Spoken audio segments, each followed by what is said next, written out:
Hello, everyone. I'd like to extend my thanks to the organizers for inviting me to give this talk. I wish I could be there in person, but hopefully I can catch one of the next editions of this.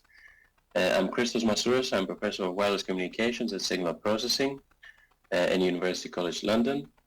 And today I'd like to speak about security and privacy issues in ISAC and hopefully highlight some new vulnerabilities that we have with the sensing functionality and some solutions that my team has been working on. First, by means of introduction, I'm convinced that sensing will be there in next generation networks in one way or another, because the wireless infrastructure will need to support a number of different services beyond just next generation communications, beyond localization to include imaging, security, monitoring, incident detection, smart mobility, connected cars, and also gather its own data and build intelligence. And what better way to gather data if not through sensing, right? So all these functionalities will necessitate communications, as we've had it for 5 decades of networks, but also the new functionality of sensing. Now, in terms of security, so if you think of an ISAC infrastructure, so a perceptive network, so a network that has its base stations, its signals, its infrastructure tuned not just for communications, but also for sensing, that will create entirely new vulnerabilities in terms of security, both for the data security and the sensing security. So you will have scenarios where you have targets that are subscribing for, let's say, localization or some sort of radar services, but not for communications, that may have the opportunity to eavesdrop communication signals for communication users of the network. So that is an entirely new data security, for example, challenge. And then in terms of sensing security, you may have other eavesdroppers that are not part of the network, or maybe they are part of the communication network, but not subscribing to sensing services, who will have the opportunity to do their own sensing of the environment, right, with the signals that will be tuned for sensing, right? So this is unwanted sensing from entities that are not supposed to be sensing, and this is an entirely new vulnerability that we never had to worry about in a cellular network. So 2 key important challenges here. Now, first on data security. So as I mentioned, in an ISAC network, you will have a base station that is transmitting a signal that both carries information to communication users, but with the same signal being able to detect a target at a distance. And the uniqueness here is now the fact that your probing signal, your sensing signal, is a signal that potentially carries useful information to these people, and that opens up the opportunity for the target to act as an eavesdropper and eavesdrop this information that is not supposed to be eavesdropping. And there are many scenarios where the target can be a malicious node, let's say, not just military scenarios, but commercial scenarios. It could be an uncooperative car where you don't want to convey information intended for another car, and many other such scenarios. And you can certainly encrypt the information to the communication users, but in many scenarios, just detecting that there's a communication link somewhere at the ground can be critical information in itself. So I believe physical layer security approaches to dealing with this scenario will still be relevant. Now, if we look at the scenario in a bit more depth, there's entirely new challenges in the radar link, if I can call it that way. So there's these conflicting objectives where on one hand you want to push a lot of signal information and signal power towards the target to illuminate the target and get a good radar return, while at the same time you want to limit the amount of useful signal power towards the target that the target can then use and act as an eavesdropper to eavesdrop the information to the users. So the conflicting aims here are, on one hand you want to have a good radar SNR, so push a lot of signal power towards the target, but also you want to limit the eavesdropping SNR that the target can use to eavesdrop the information. And of course at the same time you want to give a good quality of service to the communication users, so a good, let's say, SNR to the communication users. Now, this conflict here excludes some of the classical physical layer approaches, like null steering. You cannot steer a null towards the target to secure the information to the users. You need to push a lot of signal power towards the target. But there are other approaches like artificial noise design. Now, a further approach, which is very suitable for these kind of scenarios where, as I mentioned, you want to push a lot of power towards the target, but you don't want that power to be useful for eavesdropping or detecting information. So a useful approach is exploiting constructive and destructive interference, and this is an area where my team has been working for more than 15 years now. The main idea is looking at the constellation level of my signaling and looking at and characterizing interference that is constructive to my detection and destructive. And if you look at the simple example of BPSK, you have the two nominal constellation points.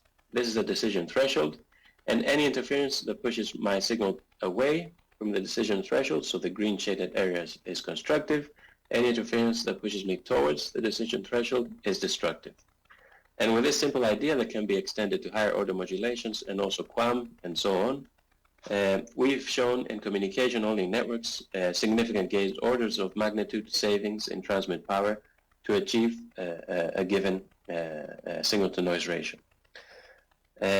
And to apply this, you need to come up with math. So very briefly here, so if you take all these nominal constellation points, this is a QPSK, and you equalize the phase of all these, they all fall onto this constellation point. All these constructive areas, the green shaded area, will fall onto this green shaded area. And then you can take very simple geometry to enforce that the received signal at the legitimate user falls in this green shaded area, so benefits from constructive interference. And if you take simple trigonometry, you end up with a very simple linear constraint. And importantly, gamma here is an SNR parameter. And that means once I have an SNR parameter, I can take any classical optimization problem where I have an SNR constraint or I'm optimizing a classical SNR expression and replace that for this constraint. And then I have a constructive interference approach to whatever problem I'm dealing with. And this is what we do here in this scenario. So the same scenario, a dual functional base station communicating to users while trying to provide security against a target acting as an eavesdropper. So on one hand, you want your communication users to benefit from constructive interference, so to fall in this constructive region of the constellation, while your target, you want to push a lot of signal, but that signal being harmful towards the eavesdropping. So you want the signal of the target to fall in the destructive region of the constellation. So let's say the red areas here. So you can formulate this mathematically. And here's an example where we maximize the radar performance. So we maximize the minimum radar SNR across the region that we're scanning, subject to constructive interference for the users, so a good communication performance for the users, and destructive interference for the target acting as an eavesdropper, so limiting essentially the eavesdropping SNR. And a few indicative results here. So these are the constellations we achieve. So these two correspond to the case where I only apply constructive interference to the users and do nothing about the target. And these two apply to the case where I also apply destructive interference to the target, QPSK and APSK. So the green dot here is the signal I want to transmit, so 1 plus J. The blue dots are what the communication receivers will receive, so all in the constructive region, so benefiting from constructive interference. So this means they're going to have a good symbol detection performance, while the target will receive anything in these red dots here, so randomly distributed across the four quadrants here, right? So the target in this case does essentially a random guess of what has been transmitted. And you can push this towards a full, let's say, security with destructive interference, where you make sure the received signal at the target for eavesdropping is always in the wrong constellation points for detection. And security here we measure with a symbol error rate, and these lines correspond to the symbol error rates of the users, and you can see that they decline with increasing SNR thresholds, as they should. And this line corresponds to the symbol error rate of the target acting as an eavesdropper in the case where I only apply constructive interference. This was a QPSK scenario, so you can see that 3 times out of 4 the target with a random guess gets it wrong. So a simple error rate of 0.75 is what we achieved. And this paper shows further results where we can push this towards a simple error rate of 1 if we apply the destructive interference. Now, let me finish off by talking about securing the sensing. So the scenario here is that we have a peeper, as we call them, so somebody who's doing sensing of their own, of the environment, where they're not supposed to be doing the sensing, exploiting these dual functional signals. So the scenario is I have a legitimate dual functional transmitter that is detecting a target while also communicating, perhaps to communication users, a legitimate radar receiver that's doing the sensing, and this illegitimate radar receiver that's trying to do its own sensing. Now, sensing security is challenging because it's about the ability of a receiver to map the environment. So there's no real data link to encrypt. There's no encryption, and everything needs to be done on the physical layer. It's also difficult for this guy to encrypt because it doesn't really know what it's encrypting. I mean, it's doing its own mapping of the environment or its own localization, right? So it's difficult to encrypt here.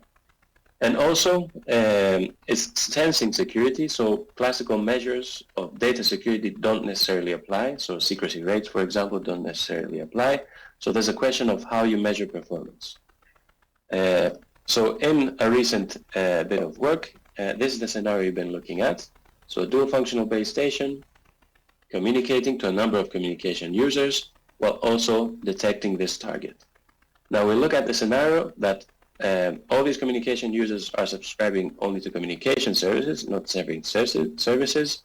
And this user over here is trying to do its own sensing. So in this case, it's illegitimate. They're not supposed to be sensing this target. So we want to be able to design an approach that does not allow this guy to do accurate sensing of the target. So here we formulate the mutual information, the radar mutual information at the legitimate radar receiver, the mutual information at the eavesdropper with respect to this target, and we formulate an optimization where we maximize the radar performance at the legitimate user, so we maximize the radar mutual information, subject to a threshold of radar mutual information for our eavesdropper, so having the mutual information below a certain threshold, and then subject to the total power constraint, the communications SNR for these communication users, including the eavesdropper, which should still receive good communication services, and a few other constraints relating to the structure of the problem. And going one step further, we have an artificial noise design, so where we add to our data symbols a noise, and that gives us extra degrees of freedom, and a similar optimization here, with the difference being that the radar, the signal covariance will include also an artificial noise covariance term. Again, a few indicative results. So here we plot mutual information, radar mutual information with increasing transmit power budget. These lines correspond to the eavesdropper, and these three lines correspond to the legitimate receiver. Our baseline here is a naive approach which does nothing about the eavesdropper. It only maximizes the mutual information for the intended radar receiver, and you can see this performance here. And the gap here in mutual information between the legitimate user and the eavesdropper. And you can see how we can magnify this gap by explicitly taking into account the eavesdropping mutual information and constraining that. And the gap here is shown better in this result. So here we have another trade-off result where we have the sensing security in terms of the sensing mutual information performance gap between the legitimate receiver and the eavesdropping, the radar eavesdropper, against communication SNR. So the communication performance against the sensing security performance. And you can see again a graceful trade-off. As I put more emphasis on the communication performance, I have a graceful degradation in the sensing security and vice versa. So with that, I hope I've highlighted the importance of security and the importance of the new vulnerabilities in terms of security in ISAC systems. And if there's one thing I want to convey here is that I believe we need to start thinking about security for ISAC systems. We need to have native security in the design of ISAC systems, to make sure that these future networks that will provide sensing services are secure for the users. And I'll stop here, thanking the people who have been working in these areas with me, in the area of ISAC, acknowledging the funding, and I'd be happy to take any feedback offline. Once again, thanks very much for your